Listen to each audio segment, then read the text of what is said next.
अस्सलाम वालेकुम। क्या हाल चाल? उम्मीद करते हैं कि आप खैरियत से होंगे और मर्द है कि आप हमेशा खुश रहें, हंसते और मुस्कुराते रहें और इसी तरह में अपना प्यार दिखाते रहें। बिल्कुल जी, मेरा नाम मुअज्जम अली, मैं हूं तारिक महमूद, मैं मोहम्मद यूसुफ। तो आज हम जिस वीडियो पर रिएक्ट करने जा रहे हैं, वीडियो का टाइटल है Indian submarine gets stuck in Russia, now what happened. तो सबमरीन जो है वो रशिया में फंस चुकी है, मेरे ख्याल में अमेरिका के सैंक्शन की वजह से। तो वीडियो देखते हैं और अपना बयान कर देंगे। कौन ऑन करते हैं? ये 1 2 3 वीडियो स्टार्ट। नमस्कार, वेलकम टू वर्ल्ड अफेयर्स। मैं हूं प्रशांत धवन। नाउ रिसेंटली हो सकता है कि आप लोगों ने ये आर्टिकल देखा हो जहां पर लिखा हुआ है कि भारत की सबमरीन रशिया में अटक चुकी है। यहाँ पे आप देख पाएंगे Indian submarine send for major refit. Refit का मतलब होता है रिपेयर वर्क करना, थोड़ा बहुत इम्प्रूवमेंट्स करना। ये सैंक्शन हिट रशिया में इस वक्त फंस चुकी है। नाउ इस वीडियो में मैं आपको बताऊंगा कि यहाँ पर हुआ क्या है, इशू क्या है और क्या ये सबमरीन टाइम से हम वापस ला पाएंगे और ये कौन सी सबमरीन है जो हमको रशिया भेजनी पड़ी रिपेयर वर्क करने के लिए, जब हम इंडिया में आज के समय सबमरीन मैन्युफैक्चर कर रहे हैं तब ये सबमरीन हमने इंडिया में ही रिपेयर क्यों नहीं करी। मगर सबसे पहले ना थोड़ा सा आपको यहाँ पर समझना होगा कि सैंक्शन हिट रशिया का हाल क्या है, क्योंकि सारा जो ये केस है ना यहाँ पर, इसमें यूक्रेन वॉर और यूएसए का जो एक ड्राइव है कि रशिया को ये बिल्कुल डुबा देंगे, रशियन इकोनॉमी को डुबा देंगे, उसका काफ़ी इंपॉर्टेंट रोल है। अभी मैं रिसेंटली देख रहा था यूएसए के पार्लियामेंट में ना रिपोर्ट पब्लिश हुई। रिपोर्ट में ये लिखा हुआ कि जो भी हमने सैंक्शन लगाए हैं, यूरोप ने सैंक्शन लगाए हैं, यूएसए ने सैंक्शन लगाए हैं रशिया पर, इसका ग्राउंड लेवल पर इम्पैक्ट क्या हुआ है, क्या रशिया की इकोनॉमी सच में डूब रही है। और इसको लेकर अमेरिकन को एटलीस्ट इस बात की तो तसल्ली है कि रशिया की इकोनॉमी धीरे धीरे हर फाइनेंशियल ईयर में नीचे जा रही है और यूएसए का टारगेट अभी के लिए ये है कि दुनिया की जो टॉप 10 इकोनॉमीज की लिस्ट है ना, उसमें से ये रशिया को बिल्कुल बाहर कर देंगे आने वाले कुछ सालों में। अभी आप अगर देखें, इंडिया नंबर 5 पे है, यूएसए फर्स्ट पे है। तो अगर रशिया की इकोनॉमी 3-4% के आसपास हर फाइनेंशियल ईयर में गिरती है तो बिल्कुल रशिया को आप देखोगे ईरान के आसपास। जी हाँ, ईरान की भी इकोनॉमी इतने सैंक्शन लगने के बाद भी ना 2 ट्रिलियन के आसपास की है। और ये तो खैर मैंने आपको बताया है यूएसए के स्मॉल टर्म टारगेट्स के बारे में। इनका लंबा जो टारगेट है उसमें जो बाइडेन कह चुके हैं कि मॉस्को को ग्लोबल इकोनॉमी से बिल्कुल कट ऑफ कर देंगे। मतलब आप ऑलमोस्ट ये कह सकते हैं कि ये लोग चाहते हैं कि रशिया G20 ग्रुप से भी बाहर निकल जाए, रशिया को टॉप 20 इकोनॉमी से भी बाहर निकालने का प्लान है। एटलीस्ट ग्रैंड प्लान तो इनका यही है ना। अब रशिया जैसे देश को ना अचानक से आप इकोनॉमिकली, मिलिटरली इस तरीके से अटैक करोगे, यूक्रेन देश को $100 बिलियन से ऊपर की जो सहायता है ये यूएस अकेले कर चुका है। उसके अलावा फिर इकोनॉमिक सैंक्शंस, रशिया बहुत सी आज के समय ताकतों के साथ लड़ रहा है। और देखो, जब रशिया पे इतना दबाव आएगा ना कहीं दुनिया भर की जो मेजर डिफेंस कंपनीज हैं उनको भी नुकसान होगा। फॉर एग्जांपल, हाल ही में जो डसॉ कंपनी है, फ्रांस की जो डसॉ कंपनी है, आपको पता होगा, इसी कंपनी से हमने रफाल विमान लिए हैं। रफाल विमान का नाम है, जो कंपनी ये विमान बनाती है वो है डसॉ। तो डसॉ के सीईओ ने भी ये कह दिया कि देखिए, रशिया पे जो सैंक्शन लगाए गए हैं ना, इसकी वजह से हमें भी प्रॉब्लम फेस करनी पड़ रही है। क्योंकि देखो, डिफेंस इंडस्ट्री में ना, ग्लोबल डिफेंस इंडस्ट्री में कई छोटे स्पेयर पार्ट्स थे जो रशिया भी मैन्युफैक्चर किया करता था। उसके अलावा कई छोटे स्पेयर पार्ट्स को मैन्युफैक्चर करने के लिए जो आपको आइटम्स चाहिए होती हैं वो भी काफ़ी बार रशिया से आती थी। तो वॉर की वजह से वो आइटम्स भी नहीं आ पा रही। और अब देखिए, थोड़ा बहुत इम्पैक्ट ना भारत को भी फेस करना पड़ रहा है इसका। डसॉ कंपनी तो फेस कर रही है और यूरोप के कई देश हैं जिनके कई डिफेंस को लेकर प्लान थे, बिल्कुल उनके बिखर चुके हैं। इंडिया में आप कह लीजिए हमने इसकी थोड़ी सी झलक देखी थी जब S-400 मिसाइल डिफेंस सिस्टम की डिलीवरी थोड़ी सी डिले हो गई, थोड़ी सी लेट हो गई थी। हालांकि इवेंचुअली जो सेकेंड स्क्वाड्रन है S-400 का, ये रशिया ने कर दिया डिलीवर। मगर एक टाइम को लग रहा था कि शायद यूक्रेन वॉर की वजह से काफ़ी महीने या फिर साल ये डिले हो जाएगा। अब देखो, S-400 तो आ गया, मगर इंडिया की एक बहुत ही इंपॉर्टेंट सबमरीन है INS सिंधु रत्ना, ये इस वक्त फंस गई है रशिया में। और इसकी जो स्टोरी है ये भी आपको बतानी चाहिए। पहली बात तो आप ये कहोगे, वेट, हम लोग अपनी सबमरीन रशिया में भेजेंगे क्यों रिपेयर के लिए? इसलिए भेजेंगे क्योंकि ये सबमरीन हमने मैन्युफैक्चर नहीं करी। आज के समय बिल्कुल हम लोग खुद की सबमरीन बना रहे हैं, इंडियन नेवी इनको यूज कर रही है, India is capable of that. मगर जो पुरानी हमारी सबमरीन्स है ना, सिंधु घोष क्लास की, ये हमने रशिया से परचेज करी थी 1980s के टाइम में। एक्चुअली उस वक्त रशिया नाम का देश था भी नहीं, उस वक्त था यूएसएसआर। तो सिंधु घोष क्लास के अंडर हमने बहुत सारी सबमरीन परचेज करी यूएसएसआर से, आईएनएस सिंधु घोष, सिंधु राज, सिंधु रत्न। तो ये सबमरीन हालांकि अब काफी पुरानी है, डीजल इलेक्ट्रिक सबमरीन हैं, फिर भी 3000 टन की सबमरीन हैं, हम इस्तेमाल करते हैं इनको। They are important for India's defence. अब ये जो आईएनएस सिंधु रत्न है ना, इसके साथ एक बहुत ही ज्यादा खराब एक्सीडेंट हुआ था फरवरी 2014 में। मोस्ट प्रोबेबली आपको अब याद नहीं होगा, 9 साल हो गए। आज से 9 साल पहले यहाँ पे एक एक्सप्लोजन हुआ था। अनफॉर्चुनेटली कुछ सेलर वीरगति को भी प्राप्त हो गए। इस सबमरीन को भी ना डैमेज हुआ था और हमें इसको रिपेयर करवाने की आवश्यकता थी ना, कुछ आप कह लो काम चलाओ रिपेयर हमने उस टाइम कर दिया ताकि ये फ्लोट होती रहे, बिल्कुल समुद्र के नीचे डूब ना जाए। मगर इसको हमें आज नहीं तो कल एक मेजर रिपेयर के लिए रशिया को भेजना था। तो जब यूक्रेन वॉर शुरू भी नहीं हुई थी ना, उससे पहले की बात है, इंडिया ने आईएनएस सिंधु रत्ना को रशिया के एक डॉक में भेजा रिपेयर करने के लिए और साथ ही साथ कुछ अपग्रेड्स करने के लिए भी, ताकि ये सबमरीन और बेहतर हो पाए, आगे से कभी इसमें कुछ एक्सीडेंट ना हो। अब हमारी सबमरीन पहुंची रशिया में। अब कोइंसिडेंस कह लीजिए या खराब किस्मत कह लीजिए, जैसे ही हमारी सबमरीन रशिया में पहुंची ना, रशिया ने यूक्रेन पे कर दिया आक्रमण और रशिया यूक्रेन की जो ये वॉर है ये स्टार्ट हो गई। अब अचानक से देखो प्रॉब्लम ये है कि जिस रास्ते से ना इस सबमरीन को वापस आना है वो अनसेफ हो गया है। उसके अलावा वहां पर कोई शिप इसको सी लिफ्ट करने को भी तैयार नहीं है, क्योंकि जब ये सबमरीन हमने इंडिया से पहुंचाई थी रशिया में, तब ये सबमरीन इतना फंक्शन कर नहीं पा रही थी कि सीधा सीधा हम इतनी लंबी जर्नी पे इसको भेजते। रास्ते में अगर मान लो कुछ प्रॉब्लम हो जाती तो हमें दिक्कत आ सकती थी।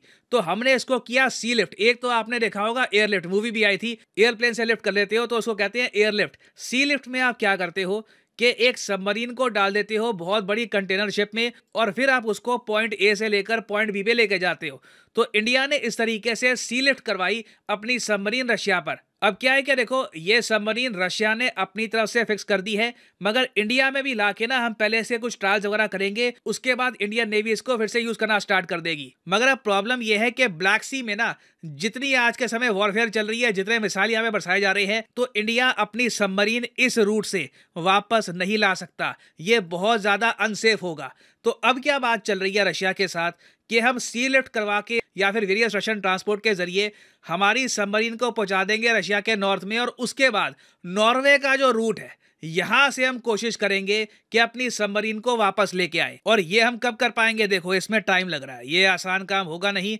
नॉर्वे के रूट से लाना अभी इट विल बी डिफिकल्ट, क्योंकि पहली बात तो देखिए कोई भी कंटेनर शिप की जो कंपनी है ये रशिया के साथ कोई भी बिजनेस करना नहीं चाहती। रिसेंटली आपको पता होगा कि यूरोपियन यूनियन, यूएस, जापान, ये जो 3 पावर सेंटर हैं, ये दुनिया भर की शिप का जो ट्रांसपोर्ट है ना, जो भी आप कह लो सी ट्रांसपोर्ट है, उसको कंट्रोल करती है, क्योंकि सारी जो कंटेनर शिप्स हैं, ज़्यादातर जो कंटेनर शिप्स हैं इनके कंट्रोल में है। तो इन लोगों ने अपनी कंटेनर शिप्स को वैसे ही कह रखा है कि रशिया से आपको दूर रहना है, क्योंकि रशिया पे हमने लगा रखे हैं ऑयल को लेकर सैंक्शंस। तो ऐसे टाइम में देखिए रशिया के डॉक से नॉर्थ में अपनी सबमरीन को लेके आना, फिर इंडिया में लाना, it will take some time. और इसलिए आर्टिकल पब्लिश हुआ है कि अभी के लिए तो इंडिया की सबमरीन बिल्कुल अटक ही गई है रशिया में। और अब आप पूछोगे कि क्या इससे हमको कुछ स्ट्रेटेजिक लॉस होता है।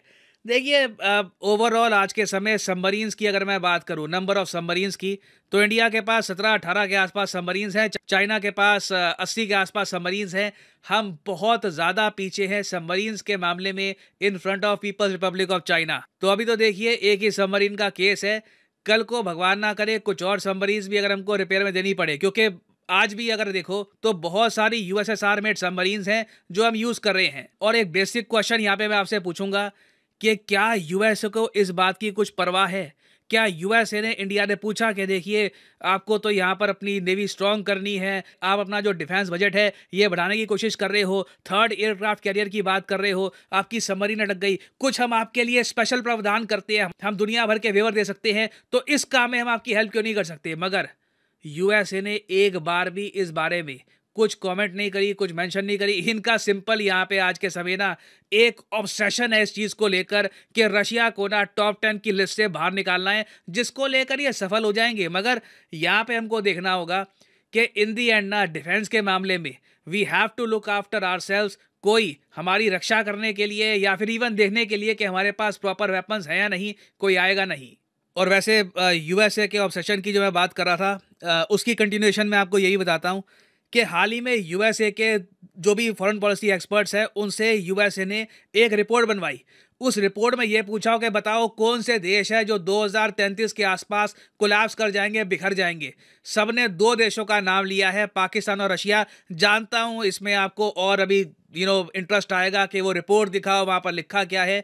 इस पर एक अलग से वीडियो लेके आ रहा हूं, कुछ ही घंटों में वर्ल्ड अफेयर्स हिंदी चैनल में हो जाएगी अपलोड, तो रेडी रहिएगा, बहुत ही इंटरेस्टिंग वीडियो होगी। The 2 countries that will most likely collapse by 2033। और हाँ, क्या आपको पता है कि वर्ल्ड अफेयर्स की वीडियो अब इंग्लिश लैंग्वेज में भी अवेलेबल है। जी हाँ, वर्ल्ड अफेयर्स इंग्लिश अब आ चुका है। इस वीडियो की डिस्क्रिप्शन सेक्शन में, कमेंट सेक्शन में जाओ, लिंक यहाँ पे आपको मिलेगा और इस पे क्लिक करते ही यहाँ पे आप देख पाओगे वर्ल्ड अफेयर्स इंग्लिश। मैंने अभी कुछ ही मिनट्स पहले यहाँ पर पहली वीडियो करी है अपलोड, उससे पहले ही 1 लाख लोगों ने कर दिया है इसको subscribe. Thank you for your love, but keep on subscribing, keep on spreading your love. World affairs English में आपको बता रहा हूँ, आने वाले 1 साल में it will become a force. दुनिया भर के देशों में इंडिया के जियोपॉलिटिकल स्टांस को पहुंचाने का ये जरिया होगा वर्ल्ड अफेयर्स इंग्लिश। तो subscribe and join this channel. और ये है अंत इस वीडियो का। Thank you for listening and as always God bless you all.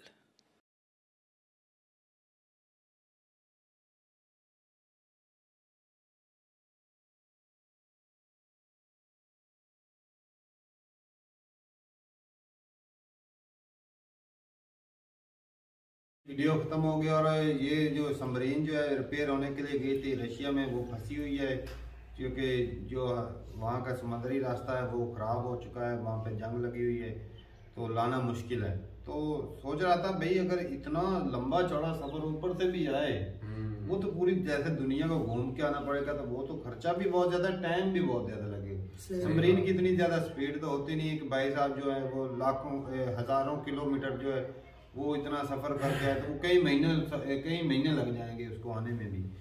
तो खतरा भी रास्ते में है क्योंकि दूसरे कंट्री से के समंदर से जब गुजर के आना है तो साफ ज़ाहिर है भाई अगले पूछ भी सकते हैं, हमला भी कर सकते हैं, 100 चीजें हो सकती हैं। बिल्कुल, तो उनका एक्सक्यूज यही होगा ना, ये हमारे लिए खतरा है, हमने इसलिए अटैक कर दिया है। 100 चीजें हो सकती हैं, 100 चीजें हो सकती हैं। बाकी इस मामले में ना नेवी के मामले में भाई साहब ये चाइना के पास तो साफ से जाहिर है कि ज्यादा सबमरीन है। मैं तो ईरान की देख है, ईरान के पास इंडिया से भी ज्यादा है, 19 के करीब थी उसके पास। बिल्कुल, और नॉर्थ कोरिया देख लो, वो इन सबसे आगे है। वो भाई नॉर्थ कोरिया तो भाई बहुत बढ़िया जा रहा है, डाउन हर काम में ही आगे जा रहा है। तो ये चीजें ना भाई साहब अभी जो हालात चल रहे हैं ना, वो जंग की वजह से दुनिया में सारी खराबियां तो हुई हैं। इस तरह जो सर ने ये भी बताया कि जो आने वाले सालों में जो रशिया वो कोलैप्स भी कर सकता है, पाकिस्तान तो पहले से हुआ जा रहा है। तो ये सूरत हाल जब सैंक्शन लग जाएंगे तो क्रूड ऑयल कौन से रास्ते से मंगाता है? ये सबमरीन के लिए अगर इतनी प्रॉब्लम है तो क्रूड ऑयल जो है वो कौन वो ऐसे ही है ना, वो मुख्तलिफ मुल्कों की शिपें हैं, उनको बोल दिया गया भी आप ये जो है ना रशिया का ऑयल नहीं इधर से ले जा सकते, मतलब उनके ऊपर सैंक्शन लग सकते हैं वो जो शिप है। नहीं, इंडिया तो आज भी मंगा रहा है ना, फिर इंडिया के अपने होंगे या रशिया के होंगे? तो ये भाई साहब सवाल तो पैदा होता है। यूसुफ का सही बात है कि क्रूड ऑयल भी तो डेली बेसिस पे आ रहा है, चलो 1-2 दिन के बाद तो लाजमी आता है, वो भी तो रास्ता इस्तेमाल होता है। और लेकिन ये सबमरीन है थोड़ा सा जंगी वाला, लेकिन जैसे भेजेगी वैसे भी तो ला सकते हैं। वो तो उस वक्त हालात ठीक थे, उस वक्त हालात उसके बाद जंग नहीं लगी हुई थी उस वक्त। तो बहुत सारे इसमें सवाल भी उठते हैं कि भाई तेल आ रहा है तो ये सबमरीन क्यों नहीं आ रही। और बाकी ये जो अमेरिका है उसने कभी हमें इंडिया को नहीं बोला कि आप हथियार बढ़ा लो, डिफेंस बजट बढ़ाओ या मैं कुछ हेल्प कर दूं। तो भाई साहब अमेरिका को पता है कि इंडिया सुपर पावर के रेस में कल को हमें ही आंखें दिखाएगा, तो वो ये भी नहीं चाहता, वो सिर्फ इतना चाहता है कि चाइना को काउंटर करे इंडिया। बाकी इतना भी स्ट्रॉन्ग ना हो जाए कि वो अमेरिका को ही कल को आंखें दिखाना शुरू हो जाए।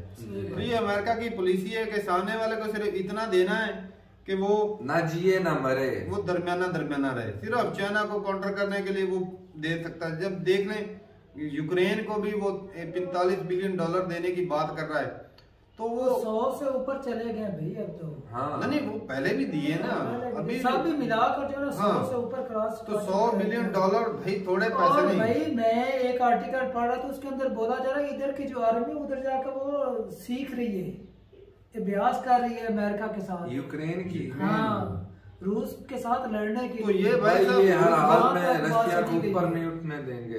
रशिया के ऊपर वो जंग जो है उसकी लंबे अरसे तक चलाएंगे, धीरे धीरे जैसे लगाएंगे, हर साल इकोनॉमी इसकी गिर रही है, इकोनॉमी खराब इंडिया करेंगे। का हालांकि बहुत बड़ा साथ है। अगर धीरे धीरे जैसे ये अब इनकी सबमरीन अटक गई है, क्रूड ऑयल जैसे ही बंद होगा तो रशिया की तो लगेगी वाट, रशिया की वाट लग जाएगी। सही बात है। अभी अगर इंडिया और चाइना ना होता तो रशिया तो गया था भाई, उसका कोई मैं कहता हूँ बचने के चांस ही नहीं थे। जब इकोनॉमी कोलैप्स कर जाए तो फिर लड़ाई किस बात पे लड़नी वो है? भाई लड़ाई पैसे से ही होती है। आज देखने हालत पाकिस्तान में लोग जो आटे के लिए भूखा मर रहे हैं, तो अगर जब खाने के लिए कोई चीज नहीं होगी, तेल नहीं होगा, तो फिर पाकिस्तान के अंदर जगह जगह पर मुजाहरे हुए, गरीब आवाम सड़कों, औरतें सड़कों पर आ गई हैं। भाई क्या क्या करें, करें, उनके पास और कोई रास्ता ही नहीं है।